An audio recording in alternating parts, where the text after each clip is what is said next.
चलिए read with Rajiv Singh, आज आपके साथ हम सेवा शुरू करते हैं और आईसीआई की बुक को भी पढ़ेंगे। लेकिन उससे पहले थोड़ी सी मैं बेसिक ज्ञान आपको दे दूं ताकि आईसीआई की बुक को समझने में आसानी हो। बहुत छोटा टॉपिक है और चैप्टर का जो सीक्वेंस है आईसीआई में चैप्टर नंबर 6 है और आज हम लोग चैप्टर 6 शुरू करेंगे। बड़ी मुश्किल से आपने डायरेक्टर्स से पार पाया और आज हम लोग चैप्टर 6 की जानकारी आपको देने की कोशिश करते हैं। साउंड इज ओके ना? ओके, क्योंकि मैं ही हूं तो I should check out.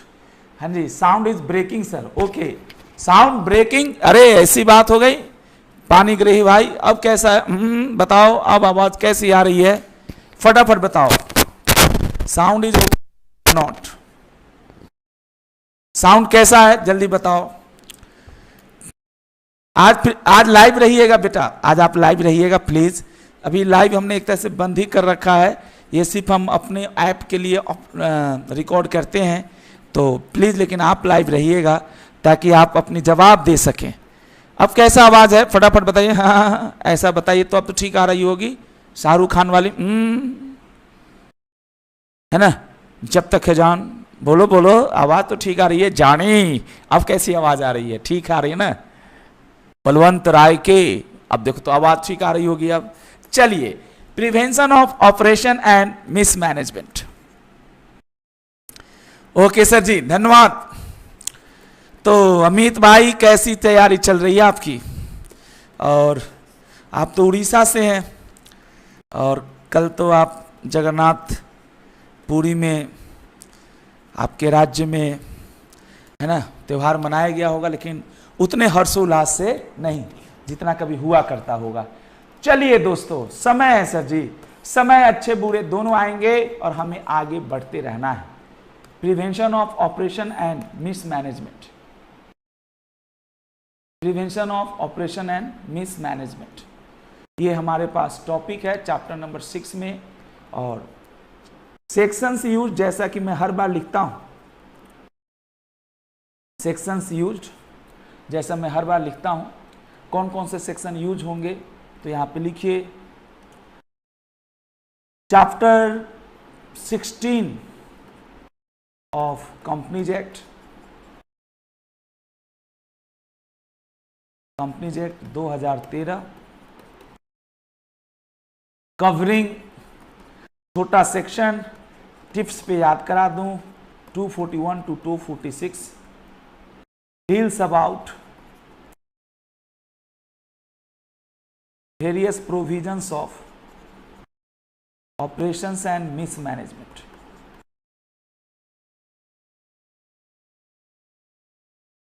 operation and mismanagement। Okay दोस्तों, chapter 16 of companies act 2013, covering section this to this, deals about various provisions of operation and mismanagement. अब अमित भाई के दिमाग में ये बात आ रही, सर ये होता क्या है ऑपरेशन एंड मिसमैनेजमेंट, थोड़ा ये तो बता दो। बेटा बिल्कुल बताऊंगा। ऑपरेश का मतलब होता है सताना, ऑपरेश का मतलब होता है सताना। ओह क्या बात है सर जी, जैसे जो मजबूत होता है ना वो कमजोर को सताता है, जो मेजॉरिटी में होता है वो माइनॉरिटी को सताता है।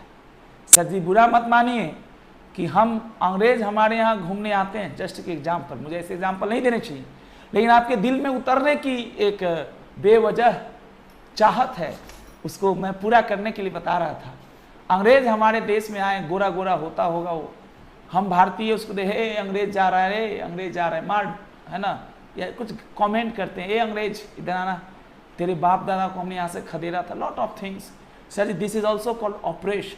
ऑपरेश का मतलब होता है कंटिन्यूअसली किसी को सताना। जैसे अमित भाई, अगर मैं आपको बाद में रोज दिन में आपको चिढ़ाना शुरू कर दूं, सर जी आपको आज पढ़ाऊंगा ऑपरेशन का मतलब, इतना मस्त तरीके से, लॉ में नहीं है, कोर्ट का फैसला आया है, एक शांति प्रसाद जैन वर्सेस केस का नाम मैं भूल गया, कोई इलेक्ट्रॉनिक्स का केस था, अभी बताऊंगा।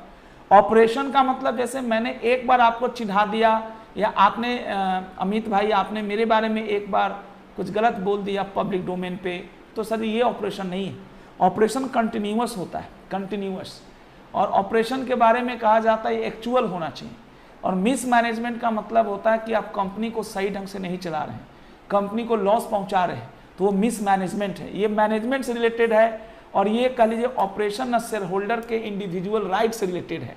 सर जी आज ही आप ही मेरे सब कुछ है अमित भाई, क्योंकि इसमें लाइव बच्चे जुड़ते नहीं और आप ही सब कुछ है मेरे लिए। तो क्या आप मेरे एक छोटी सी बात को, अपने बड़े भाई की बात को समझे? आप अगर समझे तो लिख कर भेज दीजिए चैट में। ऑपरेशन और मिस मैनेजमेंट में क्या फ़र्क है? जैसे ऑपरेशन इज रिलेटेड टू है ना misusing the individual right of share holder. आप लोगों ने सुना होगा हर शेयर होल्डर को मीटिंग में आने का हक है, हर शेयर होल्डर्स को मीटिंग में अपनी बात कहने का हक है। ठीक है, मुझे पता है फैसला मेजॉरिटी से लिया जाता है, लेकिन मेजॉरिटी शेयर होल्डर जिनके पास 90% शेयर्स है वो 10% शेयर होल्डर्स को कीड़े मकोड़े की तरह समझते हैं, उनको मीटिंग का नोटिस तक नहीं देते हैं। वो बेचारे जब मीटिंग हॉल में आते हैं तो बोलते कहाँ आए हो? बोला मीटिंग में भाग लेने। कल खत्म हो गई। बोला कब? बोला हम लोग मेजॉरिटी है ना 80-90% वाले। बोला हाँ, हम लोगों ने सोचा कि थोड़ा जल्दी कर लेते हैं, हमें पता था तुम पनौती हो, तुम बाद में आओगे।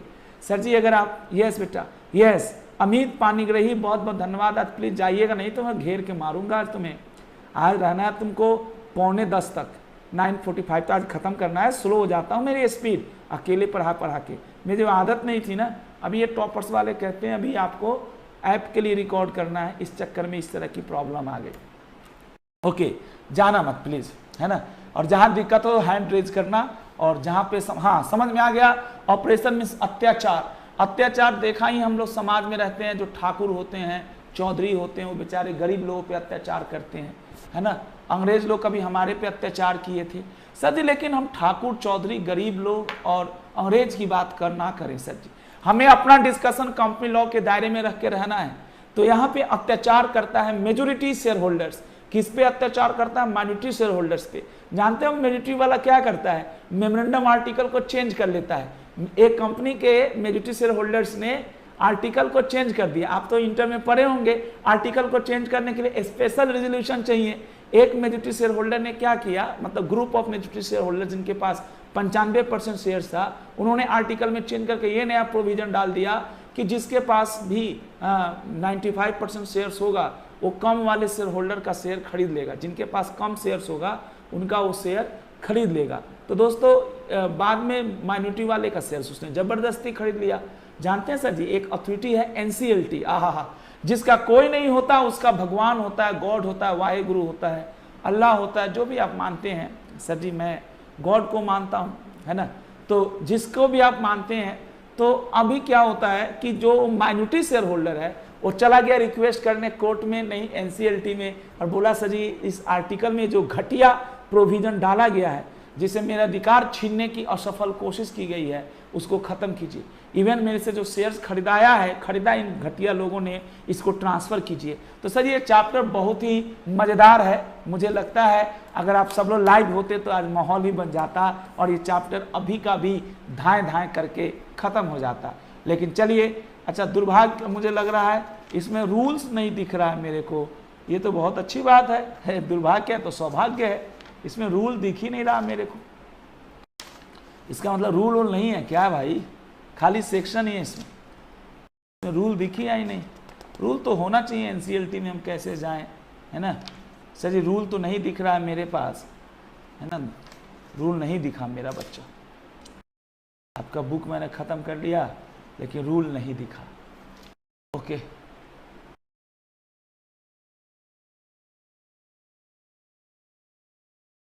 बेटा, चलिए कोई दिक्कत नहीं। सर जी रूल अभी तो नहीं मिला, मतलब ऑपरेशन मिसमैनेजमेंट के लिए रूल, है ना। ऐसे NCLT का रूल है, मतलब ऑपरेशन मिसमैनेजमेंट का रूल नहीं है। नो रूल फॉर, मतलब NCLT में कैसे अपील करते हैं, NCLT कैसे काम करती है उसका रूल है, लेकिन इसका रूल नहीं है। नो रूल फॉर इसके लिए रूल नहीं है, ओ एंड एन। ओके दोस्तों, धन्यवाद बेटा, आपने बहुत अच्छी बात कही। अब इसमें थोड़ा सा हम लोग देख ही लेते हैं दो, और आइए ना सर एक बार लिख ही डालते हैं सेक्शंस एट ए ग्लांस। छोटा चैप्टर है, धज्जिया उड़ा देता हूं। 241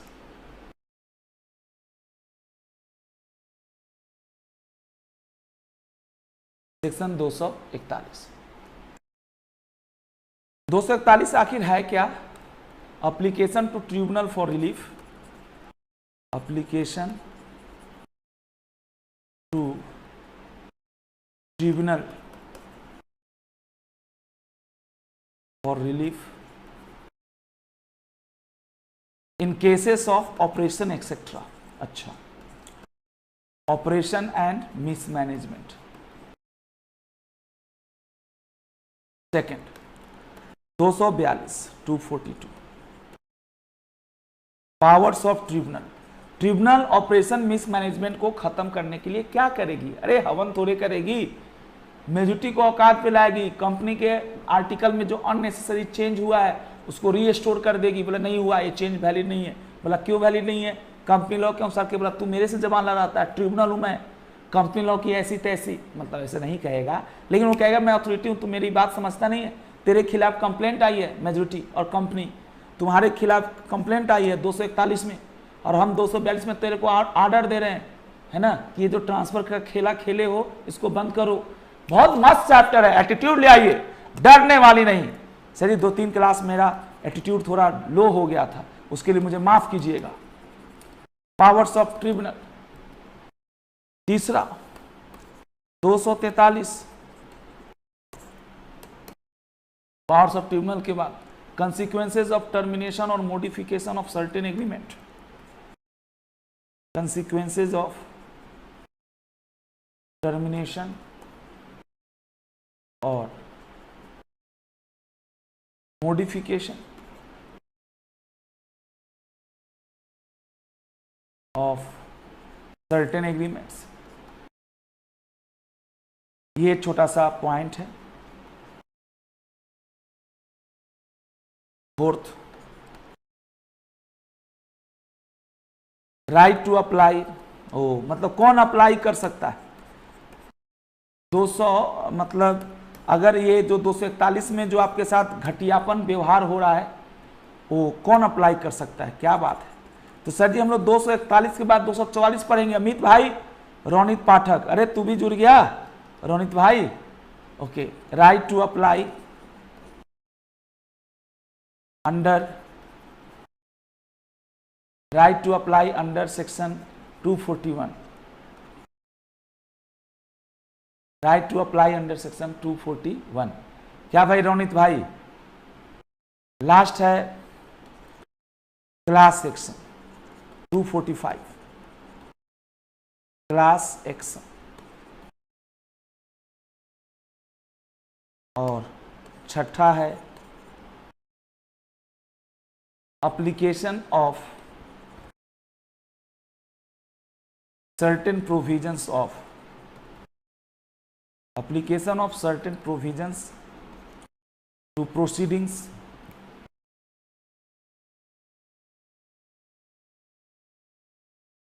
under section 241 और 245। अच्छा, 245 में क्लास एक्शन, ग्रुप एक्शन। बहुत सारे एग्रीड पार्टी हैं, अलग अलग अपने केस को ट्रिब्यूनल में न डाल के एक साथ डाल दिए हैं। Application of certain provision to proceedings under, application of certain provisions to proceedings under 241 और 245 और सेक्शन 245। ये छोटा सा पॉइंट है और इसी को हम लोगों ने बात किया, समझने की ज़रूरत है। और आइए दोस्तों अब हम लोग आगे की बात करते हैं और इन्हीं में से कुछ कुछ बातों को आगे बढ़ाते भी हैं। कोशिश करने वालों की हार नहीं होती। आइए दोस्तों, सबसे पहले हम लोग ऑपरेशन एंड मिसमैनेजमेंट पढ़ें। उससे पहले हम एक छोटा सा पॉइंट आपको जब बताना चाहेंगे कि ऑपरेशन एंड मिसमैनेजमेंट जो होता है वो बेसिकली होता क्या है। What is the meaning of operation and mismanagement. Sir जी इस चैप्टर में 2 टॉपिक मेन है। एक को नाम है majority rule versus minority rule, जो आपके आईसीआई में नहीं दिया है। मतलब आईसीआई में दिया लेकिन अच्छे से हेडर का नाम नहीं दिया है, हेडर तो बेरेट से उठा लिया। हम लोग CSOS में पढ़ाते थे इसको। इस चैप्टर का नाम होता था majority rule versus minority rule. Majority rule और माइनॉरिटी रूल की बात होती थी और हम लोग उसी की चर्चा आज आपके साथ करने वाले हैं। तो सर ये मेजॉरिटी रूल, अभी हम लोग ऑपरेशन मिसमैनेजमेंट छोड़ देते हैं। ऑपरेशन मिसमैनेजमेंट का जो सेक्शन 241 है वो बहुत बुकिश है, आपको उससे मजा नहीं आएगा। सर जी एग्जाम में तो यही आ जाता है short notes on majority rule, और मेरे जो बच्चे इंटर वाले हैं उनको भी समझ में आ जाएगा। Company is not run by unanimous consent, maximum cases में company is run by majority. Unanimous मतलब 100% कंसेंट मैटर पे ले पाना बड़ा ही मुश्किल है, क्योंकि कुछ मेंबर पागल भी होते हैं, उनका दिमाग ठीक नहीं होता। तो हम लोग को समझने की ज़रूरत है, एक एक करके हम लोग चीज़ों को सीखेंगे, समझेंगे और तब आगे बढ़ेंगे। तो हम लोग यहाँ से आते हैं कंसेप्ट नंबर 1 से, और सबसे पहले समझते हैं what is the majority rule and what are its exception. Sir जी सबसे पहले समझते हैं, एक ऐसे एक बेसिक डिस्कशन समझाता हूँ। एक केस का नाम था फॉस वर्सेस हार्ड बॉटल। क्या मस्त था फॉस वर्सेस हार्ड बॉटल का केस, ये समझना है। Okay, concept 1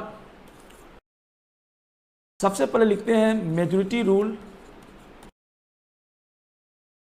and it's exception, या इसका दूसरा नाम है कि मेजॉरिटी को अपनी बात कहने का हक है तो माइनॉरिटी को भी अपनी बात कहने का या सुनाने का हक है। तो कंसेप्ट 1 हम लोग शुरू करते हैं, majority rule and it's exceptions. Majority rule और उसके अपवाद की हम बात करते हैं। तो what is the majority rule, क्या होता है मेजॉरिटी रूल, आइए दोस्तों समझने की कोशिश करते हैं। Rule of majority, majority rule आखिर कहता क्या है ना? What is the meaning of rule of majority. ध्यान दें, रूल ऑफ मेजॉरिटी या majority rule and it's exception, आखिर एक चीज है क्या, क्या है ये बला, अभी हम लोग सीखते हैं। डियर सर जी मेजॉरिटी रूल क्या है, तो उसके बारे में कुछ बातें हैं। आपके आईसी में इतना अच्छा लिखा है कि मैं अपना लिखवाना नहीं चाह रहा हूँ, यकीन मानिए। सर जी आईसीआई से बढ़कर इस दुनिया में कोई नहीं है। सर जी मस्त लिखता है, क्या बात है सर जी, ओहो sir ji really great. To begin with, let us understand the basic concept hidden behind this chapter. Why would be company law even introduce such a thing? क्या मस्त बुक है। कह रहा है कि पहले तो ये जानना जरूरी है कि कंपनी लॉ में ऐसा ये कोई दोस्तों आपका गांव का झगड़ा तो है नहीं। कंपनी लॉ में इस तरह की बात क्यों आई गई, मतलब व्हाट आर द रीजंस, ऐसा क्या हुआ कि कंपनी लॉ में इस तरह की बात लाई गई। तो यहाँ पे लिखा है to begin with let us understand the basic concept hidden behind this chapter. Why would the company law even introduce such a thing. ये नेगेटिव पॉइंट है, बुरा मत मानिए। सच ही हिंदू मुस्लिम का झगड़ा, मेजॉरिटी माइनॉरिटी का झगड़ा, अगरे पिछड़े का झगड़ा हम लोग बहुत सुने। सर ये क्यों आया, आहा क्या बात है। When all the provisions are super clear and explanatory, oh, because the law evaders find a way to the loophole। क्या बात है सर जी, जिसने भी इस बुक को बनाया है उस महान आदमी को मैं नमस्कार करूंगा। सर जी गजब की बुक है ये, मतलब कुछ जगहों पे तो बहुत अच्छा लिखा है, जरूर अच्छे लेखक ने लिखा है। इसमें दिक्कत क्या है जो मेरे को पता चली कि 5-6 लोगों की टीम थी लॉ की किताब लिखने के लिए। तो जैसे राजीव सिंह लिखेंगे, अमित भाई लिखेंगे, सब कुछ लिखेंगे। तो राजीव सिंह की अपनी एटीट्यूड है, अमित भाई का, अमित भाई आलसी है, उन्होंने पूरा डायरेक्ट चेप दिया। राजीव सिंह थोड़ा एनालिसिस करके गूगल से, विकिपीडिया से, अपने अनुभव से कुछ अच्छी बातें भी डाला। यहाँ लिखिए, okay let's see this more clearly. Imagine a situation से रेक्सागॉन प्राइवेट लिमिटेड, जहाँ पे 7 शेयर होल्डर्स हैं, Abhishek, Archit, Ankur, Anupam, Himanshu, Manas and Rajan. Out of this Abhishek, Archit and Ankur hold 90%, यानी 3A पहला जो है 94% है। And now at the GM of the company where an resolution required to be passed, OR or SR, the resolution shall be passed in favor of these 3 people vote in the favor of the resolution since they form a majority. Therefore the voice of minority shareholders यानी अनुपम, हिमांशु, मानस और राजन जो संख्या में major हैं लेकिन percentage wise मतलब share capital wise वो minor हैं और उनकी वॉइस को दबा दिया जा रहा है। दोस्तों नेक्स्ट लिखता है, दिस इज बिकॉज द, अबे आजा बेटा कहाँ परेशान करता है। This is because, sir ji 1 minute की रुक जाइए, बहुत परेशान करता है, अब नहीं करेगा। This is because the corporate law works on the principle of democracy. वाह, प्रजातांत्रिक सिद्धांत पे कंपनी को मैनेज किया जाता है। कंपनी का भी मैनेजमेंट प्रजातंत्र के अनुसार होता है, by people for the people. तो यहाँ पे मेजॉरिटी ऑफ द पीपल की बात होगी, तो यहाँ पे समझने की जरूरत है आपको। तो यहाँ पे क्या लिखा है सर जी? चैट ही खत्म हो गया। चैट कहाँ है? हाँ यहाँ पे है ना। ओके दोस्तों, यस बेटा, and it becomes more vulnerable because it is reckoned with the number of shares and not with the number of individuals involved. This is known as the famous rule of majority, or which is also called Foss versus Harbottle. Basically इसमें क्या हुआ था है ना, Foss versus Harbottle rule, which is landmark judgment in the history of company law. It states that ones who hold majority of shares rule the company. The judgment held that majority shareholders have made a decision to take or not to take certain action. It shall be respected. Wow. Also the courts are not expected. मतलब court को, मतलब इसमें मतलब FOSS versus Harbottle का मैं fact लिख के दिखा रहा हूँ, उदास मत होइएगा, है ना। फॉस वर्सेस हार्बोटल का केस हम समझाएंगे, बट फॉस वर्सेस हार्बोटल में दो चीजें आई। पहला तो मेजोरिटी के फैसले को रेस्पेक्ट करो, और दूसरा अगर मतलब कोर्ट से आप ये उम्मीद ना करो कि कोर्ट आपके रेगुलर फंक्शनिंग में, कंपनी के डे टू डे फंक्शनिंग में इंटरफेयर करेगी। कोर्ट के पास और भी महत्वपूर्ण काम करने हैं, कोर्ट आपके लिए बैठा हुआ नहीं है। क्या हम समझा पाए आप सभी भाई बहनों को? बहुत बहुत धन्यवाद। What happened in Foss versus Harbottle in the said case? आहा क्या बात है दोस्तों, really great book. In the said case, two shareholders commenced legal action against the promoter and directors of the company, alleging that they had misapplied the company assets and improperly mortgaged the company property. मतलब दो share holder थे, उन्होंने company के ही जो share holders थे या directors थे उन पे केस कर दिया कि आप लोगों ने कंपनी के पैसे को रेकलेसली, है ना, कंपनी की प्रॉपर्टी को मोर्गेज किया है, बंधक रखा है, लोन लिया है।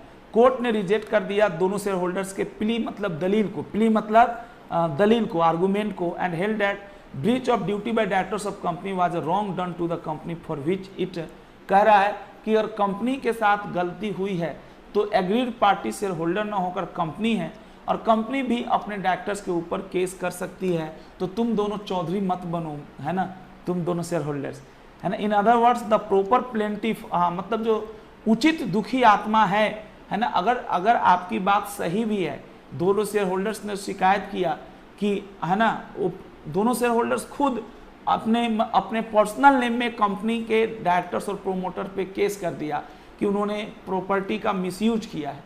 तो कोर्ट ने कहा पहली बात तो प्रॉपर्टी किसका मिसयूज हुआ है? कंपनी का। तो आप दुखी आत्मा नहीं है, आप तो थोड़ा अपने गुस्से पे कंट्रोल रखिए।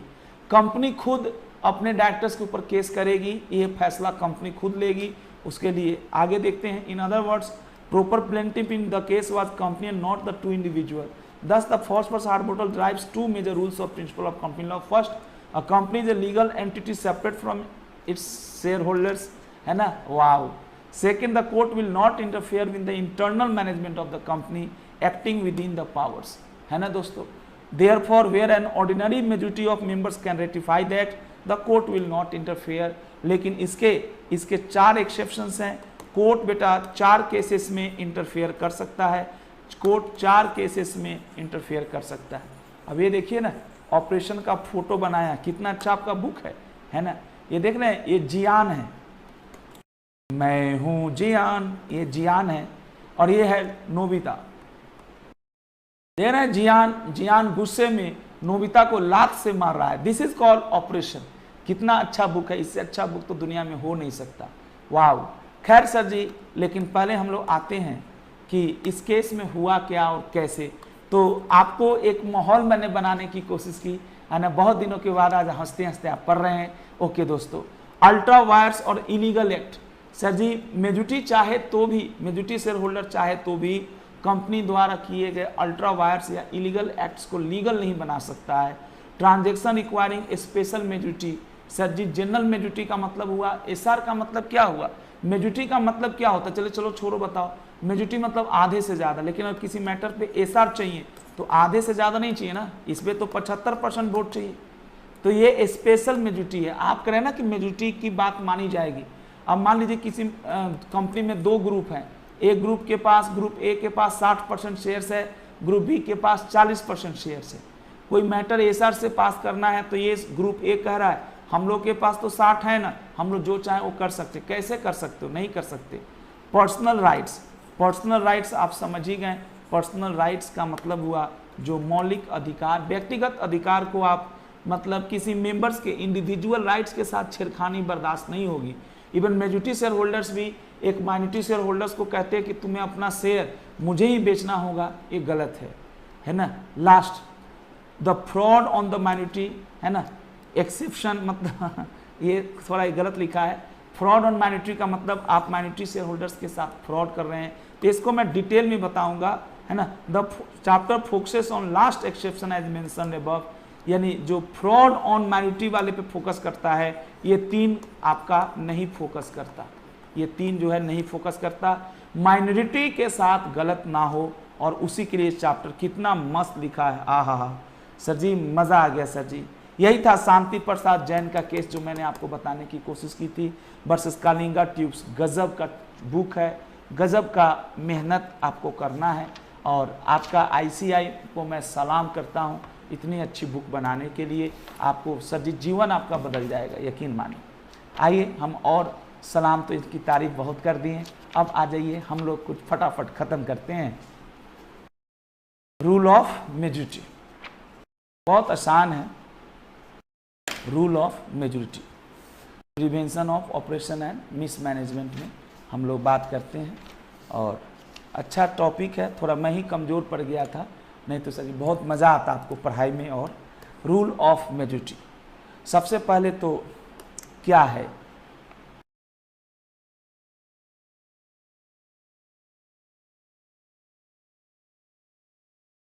जी sir ji,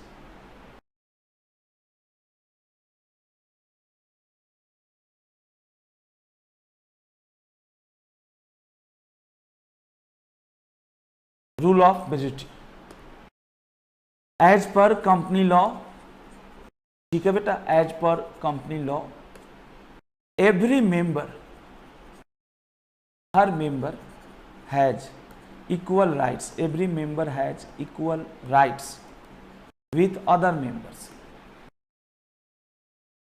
every member has equal rights with other members of the company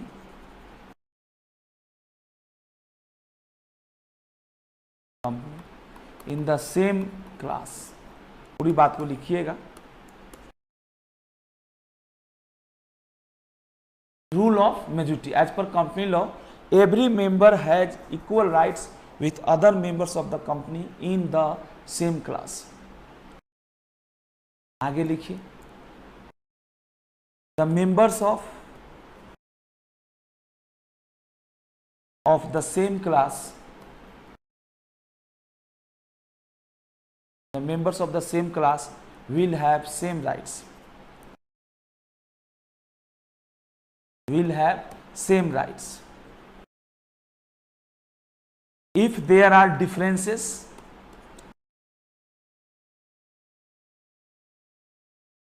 किसी मैटर पे सारे मेंबर्स एक जैसा नहीं सोच रहे हैं, if there are differences among the members,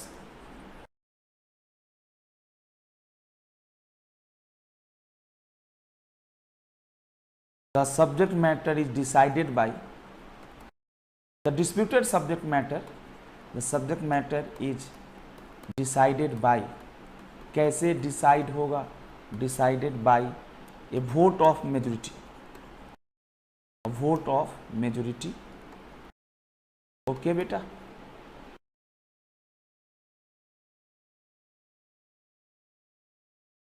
accordingly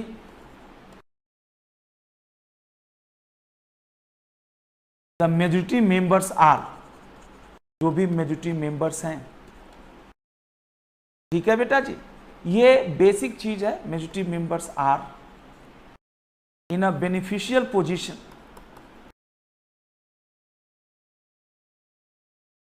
in a beneficial position,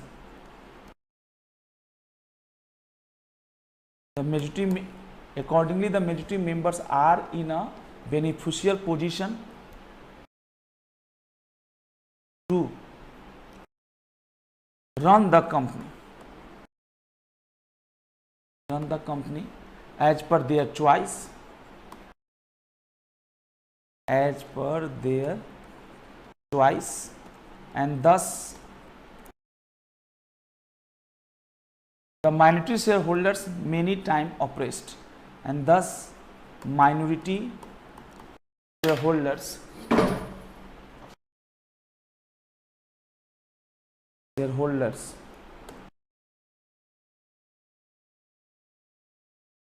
are many time oppressed। ये एक छोटा सा पॉइंट है, ऑपरेस्ट। ये छोटी सी बात है कि क्या होता है मेजॉरिटी रूल, ध्यान देंगे।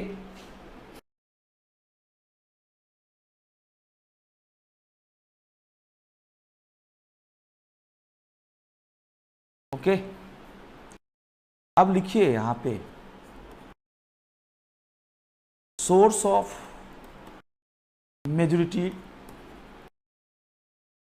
कंपनी लॉ में भी बहुत जगहों पे लिखा हुआ है कि ये फैसला ओआर से होगा, एसआर से होगा, यानी हमारा कंपनी लॉ भी इस बात को रिकॉग्नाइज करता है कि कंपनी को तो सही मायने में, चाहे माइनॉरिटी को बुरा लगे या अच्छा, सही मायने में कंपनी को तो मेजॉरिटी ही रन करता है। Source of majority, source of majority rule. जी मेजॉरिटी रूल पूरे वर्ल्ड में एक केस के नाम से जाना जाता है। उस केस का नाम है फॉस वर्सेस हार्बॉटल। लेकिन इसमें आखिर हुआ क्या, आप आईसीआई में भी अच्छे से नहीं जवाब दिया है। और इसमें क्या इसका कंक्लूजन था? सर इसमें दो कंक्लूजन आए थे। एक तो कोर्ट आपके इंटरनल मैटर में अफेयर नहीं कर सकती जब तक वो काम अथॉरिटी के भीतर रख के किया है मेजॉरिटी शेयर होल्डर्स ने, डायरेक्टर्स ने। और दूसरा आपको ये भी कहता है कि मेजॉरिटी ही सब कुछ है। लेकिन कोर्ट ने एक बात कही कि आप दायरे में रहकर करेंगे। अगर कोई अल्ट्रा वायर्स काम करेंगे मेमोरेंडम आर्टिकल के, चाहे इवन मेजॉरिटी का साथ हो तो भी वो वैलिड नहीं होगा। Sources of majority rule, majority rule के कुछ सोर्स की हम बात करें, सोर्सेस ऑफ, है ना, सोर्स ऑफ मेजॉरिटी रूल। आइए दोस्तों, तो सबसे पहले हम लोग मेजॉरिटी रूल की सोर्स की बात करते हैं और क्या क्या बातें यहाँ पे है। तो आइए कोशिश करने की ज़रूरत है। The majority rule is based upon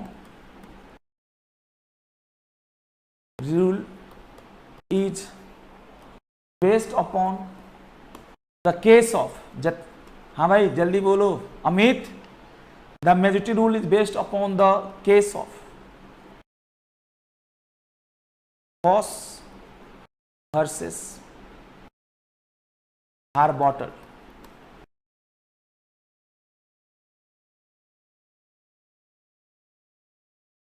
fact of the case, fact of the case. इस केस में आखिर हुआ क्या था, फैक्ट क्या था? इसमें लिखा है बेटा जी, two share holders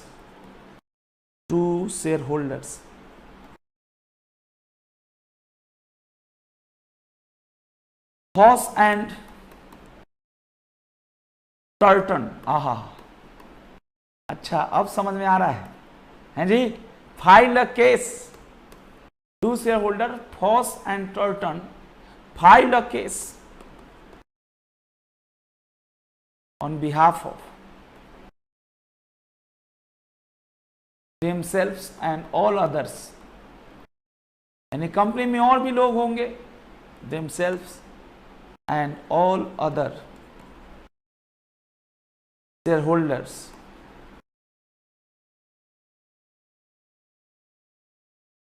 against the directors।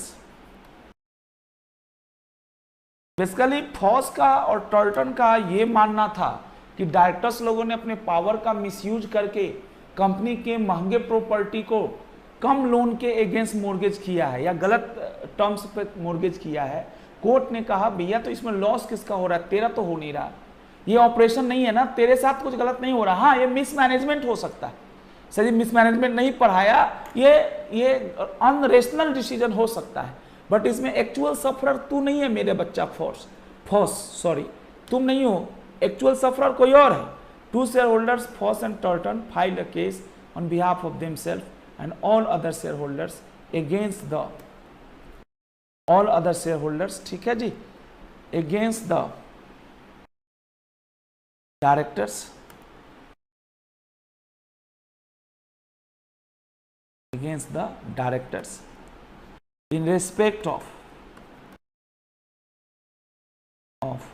a wrong alleged to be, wrong alleged to be मतलब गलत, alleged मतलब आरोप लगाया गया, to be committed,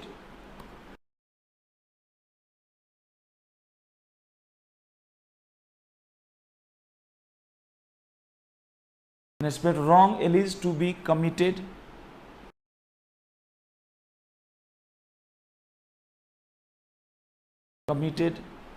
to the company's property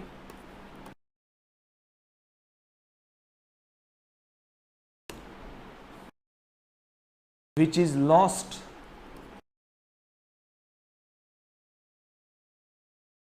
in which property was lost। ऐसा छोटा सा पॉइंट है, ये छोटी सी बात है, ये था।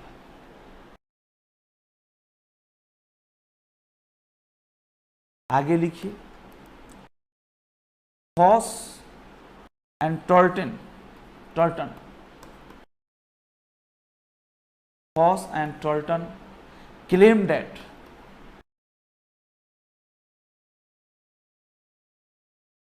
Foss and Turton claimed that the damages be paid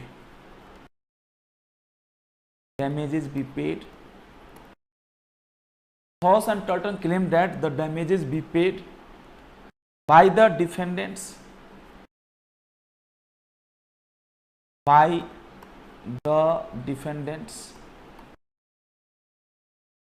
to the company। ये छोटा सा पॉइंट है।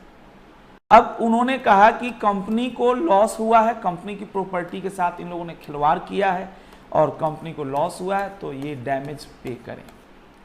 ये छोटा सा, Foss and Turton claim that damages to be paid by defendant to the company. ये छोटा सा पॉइंट है, आपको समझने की जरूरत है और इन्हीं बातों से हम लोग आगे बढ़े। डिसीजन लिखिएगा उसी में। फिर से करूं क्या बेटा अमित, फिर से करूं क्या?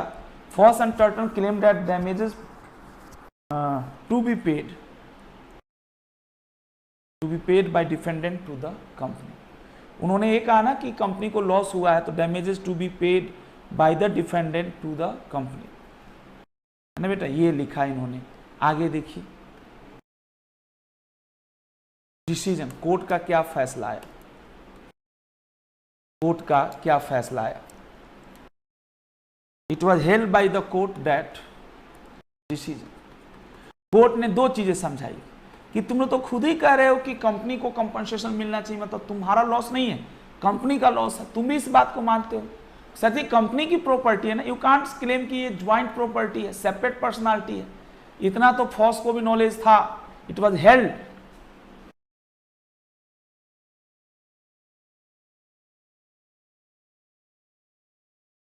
by the court that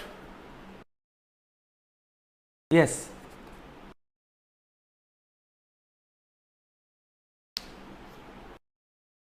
that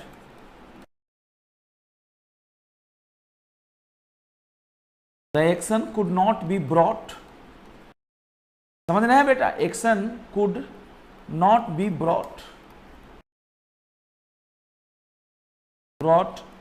by the minority shareholders,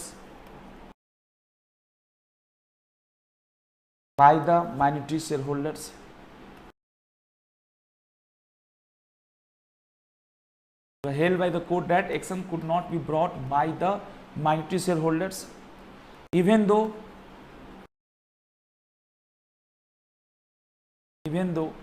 nothing prevented the company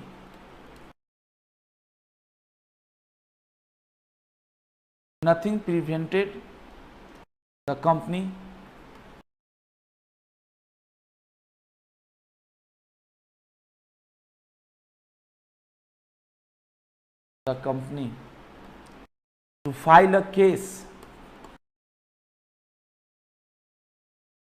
by acting through its majority shareholders।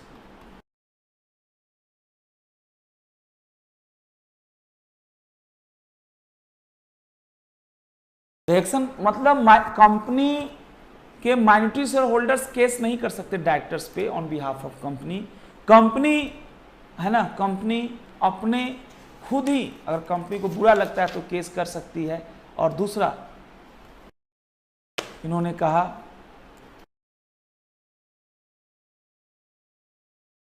The company itself is proper plaintiff। मुचित दुखी आत्मा कंपनी है, the company itself is proper plaintiff। Company itself is proper plaintiff for any wrong done to it। Sir जी ये छोटा छोटा point है, done to it. और तीसरा लिख लीजिए द कोर्ट जनरली निवांधन, अरे वाह भाई निवांधन आ जाओ भाई। The court generally doesn't interfere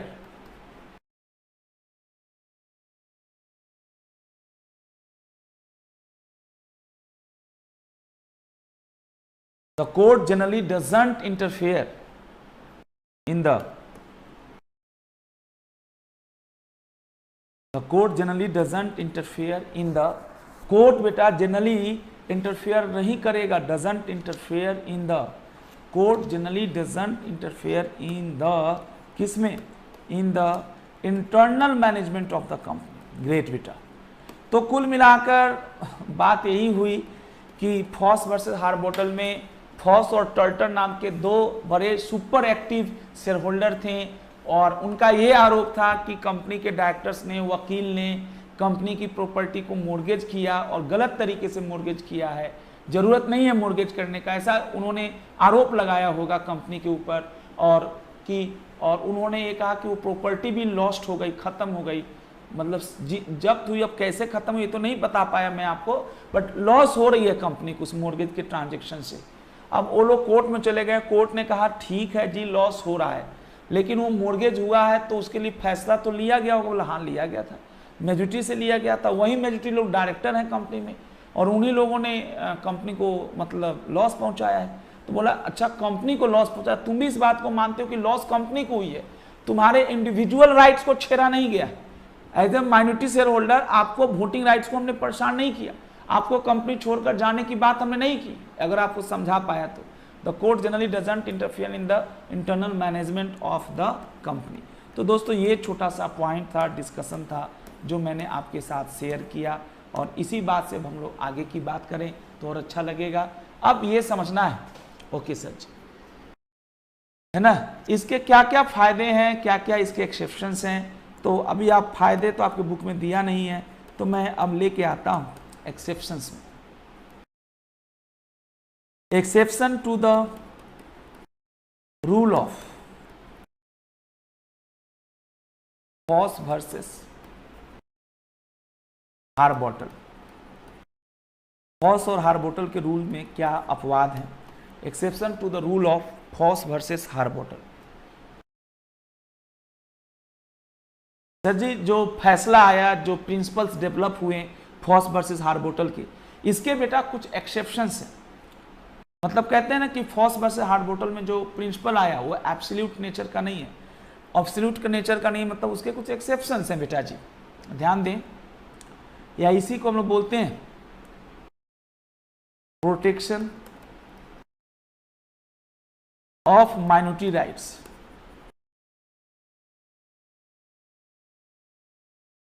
protection of minority, okay आ गया। ओके दोस्तों सॉरी,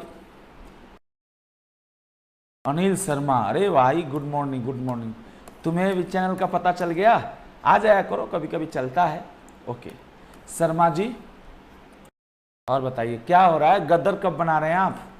चलिए दोस्तों, अनिल शर्मा जी, तो हम लोग बात कर रहे थे थर्ड में, जब तक ऑफलाइन हो गया क्या बात हो रही थी, एक्सेप्शन टू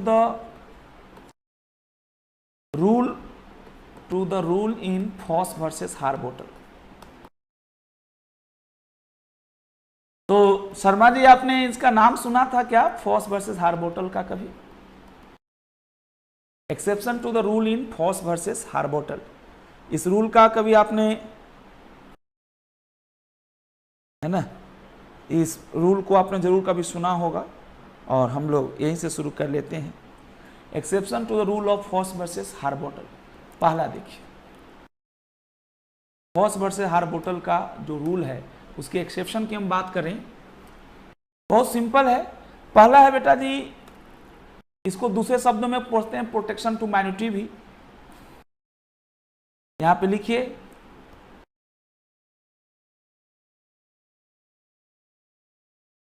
दो तरह के एक्सेप्शंस हैं ऐसे, और थोड़ा सा मैं समय आपको बचा दूं। दो तरह के एक्सेप्शंस हैं फॉस वर्सेस हार्बोटल के, ऐसे लिखिए, exception as per common law.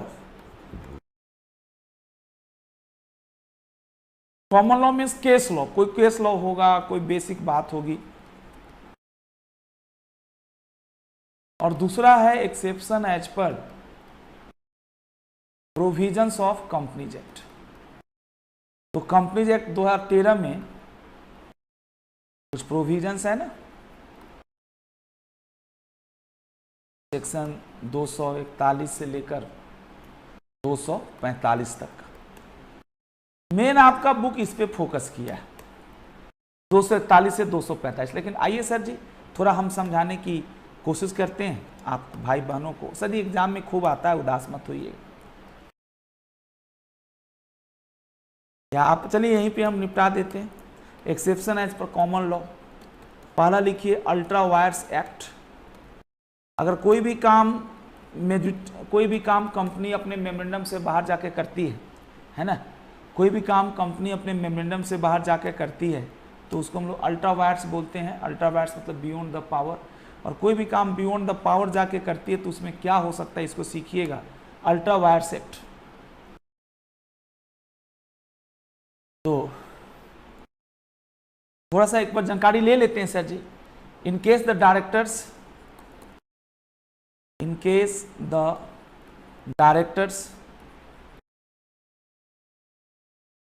Yes निवांदन कुंवर, ध्यान दीजिएगा, in case the directors who represent majority, directors हैं वो हु रिप्रेजेंट्स मेजोरिटी, उनको इस बात का बड़ा घमंड है, represents majority of share holders.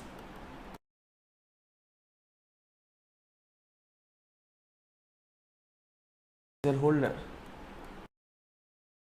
Perform an illegal or ultra vires act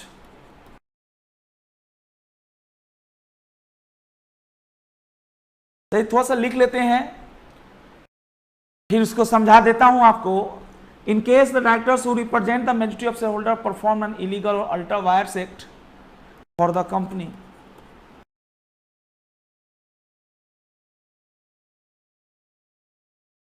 illegal या ultra vires, then a single member can, हम लोग पढ़ाते बेटा छोटे लेवल पे, इंजंक्शन ले सकता है, स्टे ऑर्डर ले सकता है अगर ट्रांजेक्शन हुआ नहीं है तो। देन अ सिंगल, कोई मेजॉरिटी की जरूरत नहीं है, और अल्ट्रा वायर्स ट्रांजेक्शन को मेजॉरिटी भी मिलकर रेटिफाई नहीं कर सकता। देन अ सिंगल या individual share holder has a right to take a legal action,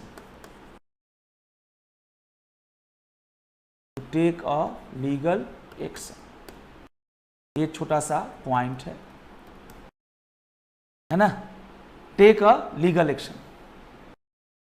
even बस एक लाइन सर जी, थोड़ा आपके दिमाग में बत्ती जल जाए, कभी कभी आवाज नहीं आ रही है सर, अरे क्या हो गया, ऐसा कैसे हो सकता है भाई, आप बताओ कैसी आवाज है मेरी। हाँ बलवंत राय, देखो मैं डायलॉग बोलता हूं बॉलीवुड का, समझ में आए, नहीं भूलूंगा ये पल जब तक है क्या? जब तक है जान, जब तक है जान और जब तक है जान। अब तो आ रही होगी कम वक्त तो। Even the majority share holders, ये हटा दिया आपके कोर्स से, मजेदार चीज था कभी। Even the majority share holders, even the majority shareholders has the right to, even the majority shareholders cannot confirm an illegal or ultra wires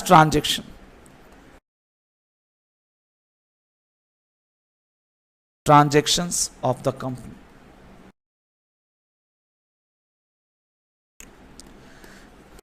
अब रहने दो, ज्यादा पढ़ोगे बोर हो जाओगे। दूसरा लिखो, ये कुछ बता रहा हूं ऐसी चीजें जो कॉमन लॉ के अनुसार है। ओके, अभी ठीक आ रही है। ओके, दूसरा समझिएगा, फ्रॉड ऑन माइनॉरिटी, माइनॉरिटी के साथ धोखाधड़ी नहीं चलेगा, नहीं चलेगा। फ्रॉड ऑन माइनॉरिटी, माइनॉरिटी के साथ धोखाधड़ी नहीं चलेगा, नहीं चलेगा। ओके दोस्तों,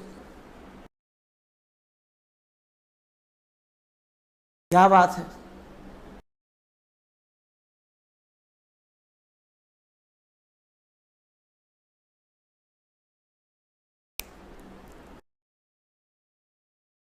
फ्रॉड ऑन माइनॉरिटी, सब दिया ही नहीं आपके साथ, अच्छा है ना, जाने दो, छोड़ दो। resolutions requiring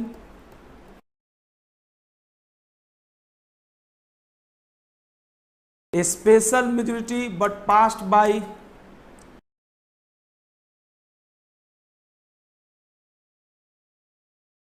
नहीं चलेगा। तुम कहाँ आ गए नेहा? अरे ये फाइनल वाले भैया लोग हैं तो इनका थोड़ा ऑफलाइन रिकॉर्ड कर देता हूं इनका, है ना। और बताइए, नहीं चलेगा। देखो ये बच्ची बड़ी फुलेरा उड़ा के जाओ बेटे। रेजोल्यूशन रिक्वायरिंग स्पेशल मेजोरिटी, अरे तुम पढ़ी भी कि नहीं? चैप्टर 1 का देखो ना, क्या रह गया तेरा, अब बता दो फटाफट बताइए। Resolution requiring special majority but is passed by a simple majority।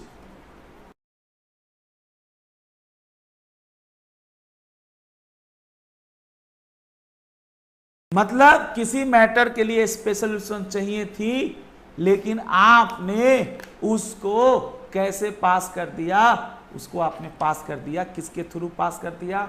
Simple majority से। नहीं चलेगा, नहीं चलेगा। ओके, अब इधर लिखो, है ना, नेहा ठाकुर। अरे वाह नेहा, अब इधर आ जा। चलो फाइनल का लॉ पढ़ ले तुम लोग, आज फाइनल का लॉ पढ़ लो। आ जाओ बेटा, फाइनल का लॉ पढ़ लो। अब देखो, और एक तो ये हो गया, ये हो गया ना, exception as provisions of companies act section 241 से 245, और इसमें लिख देना operation and mismanagement, operation and mismanagement. Okay दोस्तों, अब तो कृष्ण भगवान जन्म ले लिए भाई, अब तो खुश हो जा, कम वक्त रोता रहता है भर दिन। चलो अब आ जाओ बेटा, अब आ जाओ मेरे भाई। ए निवांधन, फटाफट समझो। और मतलब फॉस वर्सेस हार्बोटल का जो केस लॉ है ना, वो एब्सोल्यूट नहीं है, उसकी बहुत सारी एक्सेप्शंस हैं। उनमें से पहला एक्सेप्शन है अल्ट्रा वायर्स ट्रांजेक्शन। ये तो देखो इंटर वाले बच्चे पढ़ रहे हैं, है ना, फाइनल का लॉ। ये बच्चे भी बहुत मजेदार हैं, खूब पढ़ते हैं। राजीव सर होने चाहिए, चाहे सब्जेक्ट कोई भी हो, पढ़ेंगे जरूर ये। तो दोस्तों ये छोटा छोटा पॉइंट है। अब आ जाओ फटाफट, में मजाक बहुत कर लिया तुम्हारे साथ, तुम्हारी समय की कद्र है। अब लिखो कंसेप्ट 2, आ जा इधर। ऑपरेशन मिसमैनेजमेंट क्या होता है? फटाफट आ जा, ऐसे तो गड़बड़ हो जाएगा। What is the meaning of operation? What is the meaning of miss statement? Operation and mismanagement.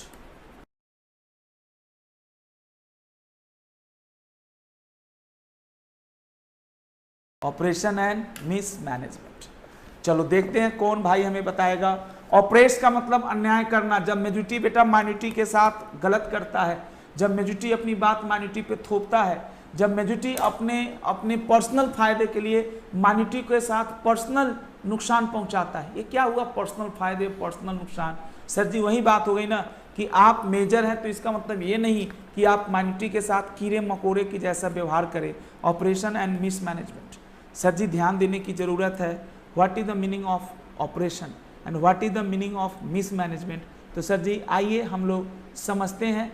Operation और मिसमैनेजमेंट का कंपनी लॉ में कोई परिभाषा नहीं दिया गया है, इसलिए बेटा हमें इसके लिए कुछ जुडिशियल डिसीजंस को रेफर करना होगा, क्योंकि हमारा सेक्शन 241 बताता है कि आप कंप्लेन कर सकते हैं। तो आपको बताऊंगा कैसे कंप्लेन करेंगे, कब करेंगे। तो उसमें पाएंगे कि कुछ केस ऑपरेशन के केस में है ना, कोई भी जो 200 क्या है आपका 245 244 कुछ ऐसा था ना, 244 में कोई व्यक्ति है ना जो एलिजिबल होता है केस करने के लिए, वो केस कर सकता है। राइट टू अप्लाई 244 में ही था। तो सर ये सबसे पहले हम लोग समझने की कोशिश करते हैं, इसका भी कोई सेक्शन नहीं है टीचर के पास। ऑपरेशन कहते किसे? अत्याचार। The term operation is not defined, the term operation is not defined, the term operation is not defined, operation and mismanagement दोनों लिख लीजिए, is not defined, not defined under the company law।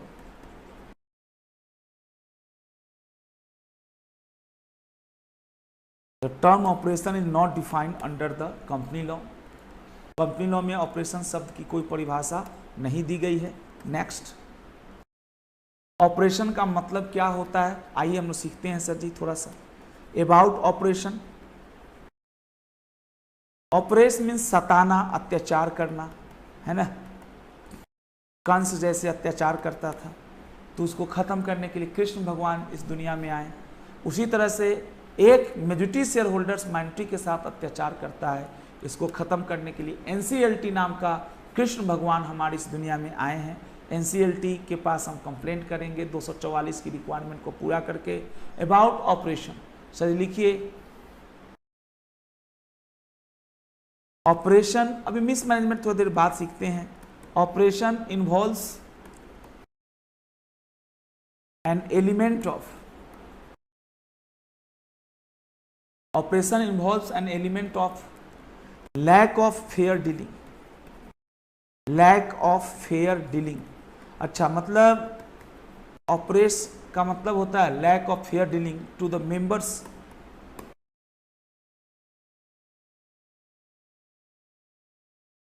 Operation involves an element of lack of fair dealing to the members of his property, of his proprietary rights, sorry beta ji, proprietary means basic rights, of his propriety means natural rights as shareholders, as shareholders, okay। Operation involves an element of lack of fair dealing to the members of his proprietary rights as shareholders। आगे देखिए, Operation does not include mere domestic dispute between directors and members और lack of confidence, है ना बेटा। Operation का मतलब ये नहीं कि मेजॉरिटी पे भरोसा नहीं कर रहा है माइनॉरिटी, सर लिखा है थोड़ा सा लिखने दीजिएगा, थोड़ा सा याद रखिएगा। Operation doesn't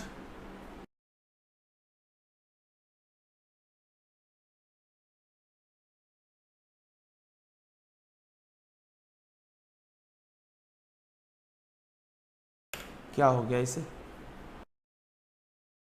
operation doesn't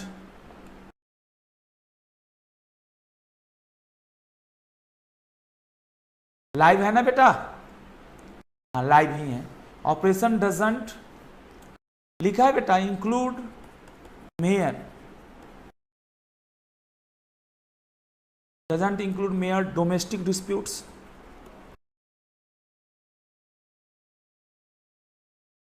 between directors and members. Directors and members. Operation doesn't include mere domestic disputes between directors and members, or lack of confidence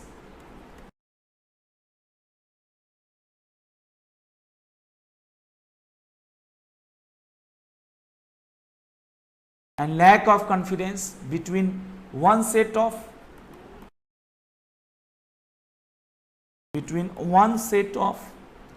members and others. Set means group of members and others. Okay. It was observed in अलग अलग case है. It was observed in the case of Rao VM versus Rajeshwari Ramkrishnan versus Rajeshwari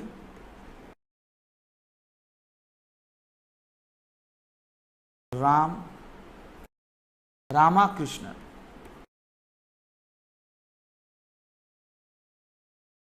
That the operation complained of, that the operation complained of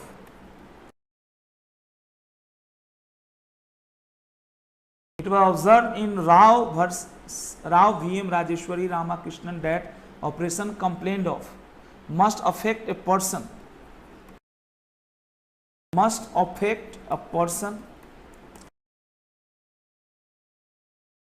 okay, not affect a person in his capacity as a member. Complaint of must affect a person. वही बात कर रहा है ना, company की property का misuse हो रहा है तो तुम्हारे को पर्सनल लॉस नहीं हो रहा है ना, तो मिसमैनेजमेंट के दायरे में आएगा. ऑपरेशन में तो आएगा क्या तुम्हारे व्यक्तिगत अधिकारों के साथ छेड़खानी किया गया. It was observed in Rao versus Rajeshwari Ramakrishnan that operation complain of must affect a person in his capacity as a member of the company, as a member of the company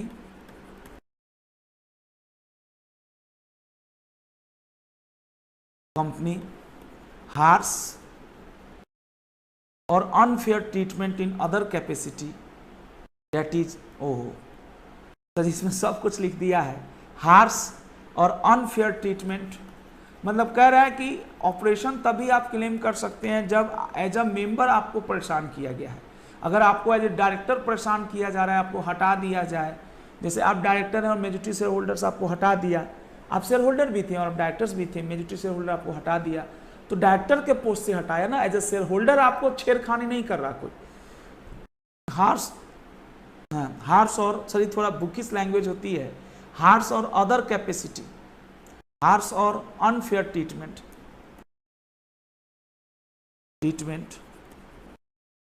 in other capacity, harsh and unfair treatment in other capacity. Example, as a director or a creator is outside the purview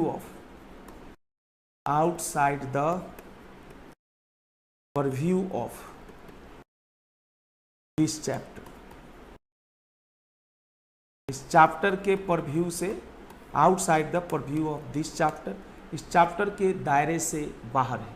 सही थोड़ा tough लिख दिया मैंने, लेकिन सही समझने की कोशिश कीजिएगा. It was observed in Rao versus Rajeshwari Ramakrishnan. एक बार मेरे साथ पढ़िएगा, है ना. ऑपरेशन तब कहा जाएगा जब, है ना, कोई भी बंदा ऑपरेशन का कंप्लेंट तभी कर सकता है ना, कोई बंदा, कोई भी शेयर होल्डर कि उसके साथ ऑपरेशन हो रहा है, मतलब उसको ऑपरेट किया जा रहा है, वो तभी कंप्लेंट कर सकता है complaint of must affect a person in his capacity as a member of the company. Harsh और unfair treatment in other capacity, किसी दूसरे कैपेसिटी में आपके साथ कुछ गलत ट्रीटमेंट, जैसे एज ए क्रेडिटर आपके साथ, आप शेयर होल्डर भी हैं और क्रेडिटर भी हैं, आप शेयर होल्डर भी हैं और डायरेक्टर भी हैं, और आपके साथ कुछ गलत ट्रीटमेंट हो रहा है, तो उसके लिए सर जी आप ऑपरेशन मिसमैनेजमेंट का सेक्शन 241 का दरवाज़ा नहीं खटखटा सकते। सर जी ये दे रखा है। उसके अलावा लिखा है there must be a continuous act. वही बात मैंने, आप तो पानीग्राही साहब नहीं है हमारे साथ अभी जब आप लोग नहीं आए थे तो पानीग्राही साहब थे, और हम बात यही कर रहे थे सर जी कि अगर कोई मेंबर कभी अगर एक आधा बार आपसे गलती हुआ तो ऑपरेशन नहीं कहलाएगा। आपके बुक में इसका केस लॉ का नाम दिया है, आपका बुक मैंने बंद तो नहीं किया, नहीं कर दिया है। ओके दोस्तों,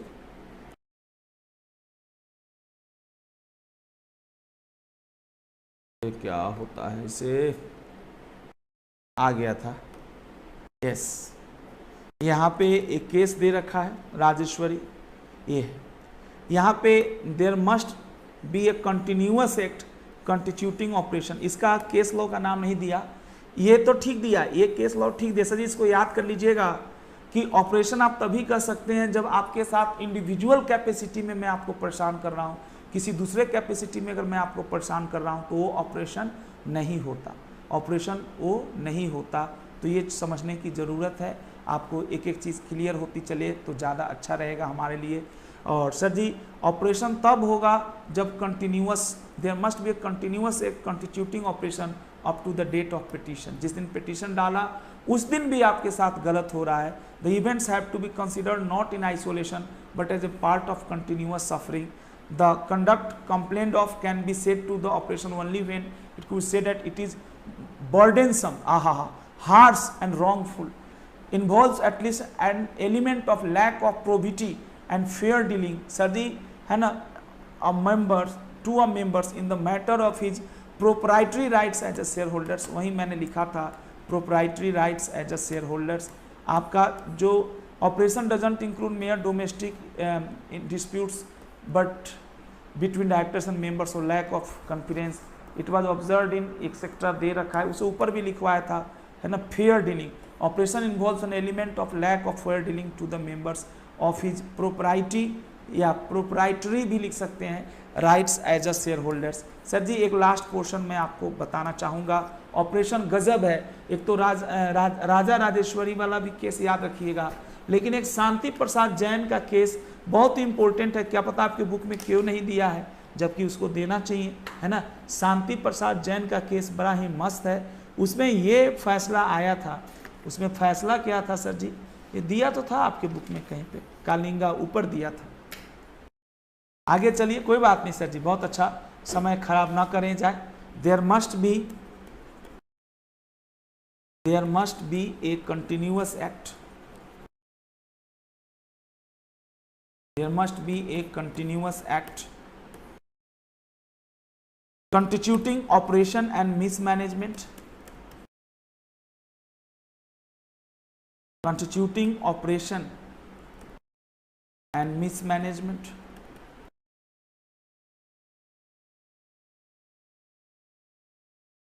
act constituting operation ही खाली लिखा है, operation up to the date of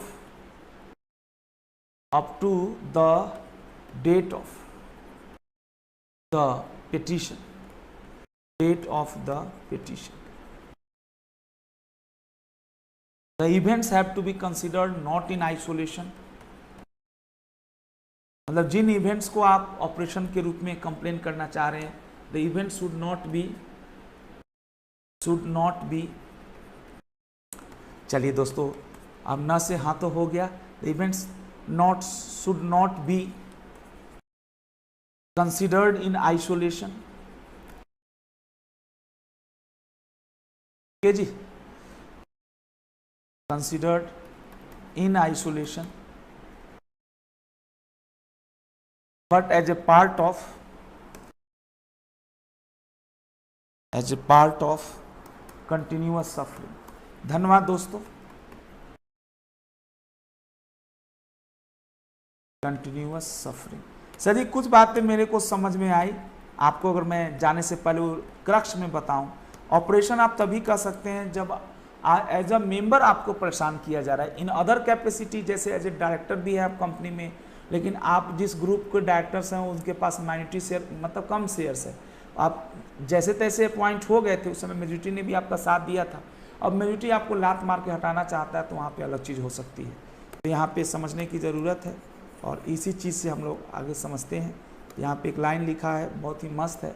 एक तो सर जी मतलब in the capacity as a member, the capacity as a member, ये जरूरी है। और प्लस थोड़ा बहुत ये कह सकते हैं कि कंटिन्यूअस नेचर होना चाहिए, कंटिन्यूअस नेचर का होना चाहिए, प्लस हार्श होना चाहिए, हार्श अनफेयर होना चाहिए, है ना सर जी। एक सिंगल आइसोलेटेड इवेंट को ऑपरेशन नहीं कहा जा सकता। ओके दोस्तों, धन्यवाद दोस्तों। आपके साथ अगली क्लास में हम और बेहतरीन बात को करेंगे, है ना। बहुत अच्छी बात आपने कही और छोटी छोटी बातों को समझा। आया करिए, जैसे कल भी आप आ सकते हैं, सुबह सुबह रोज़ आ सकते हैं, है ना, कोई दिक्कत हो रही, आप रोज़ आ सकते हैं बेटा जी, है ना, कोई दिक्कत की बात नहीं है।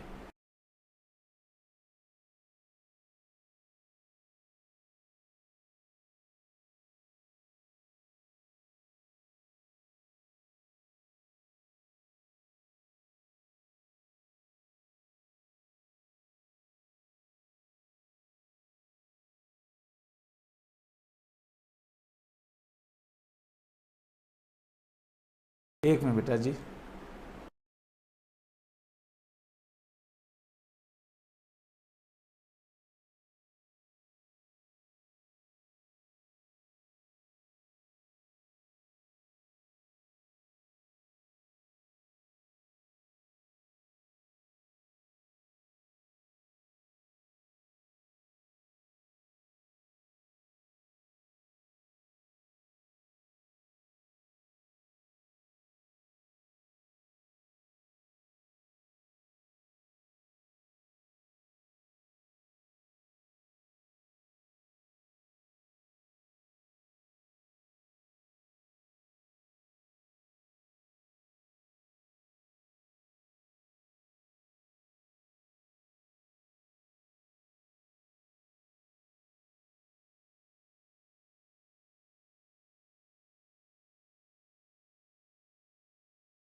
चलिए बेटा अभी बाद में कर लेते हैं।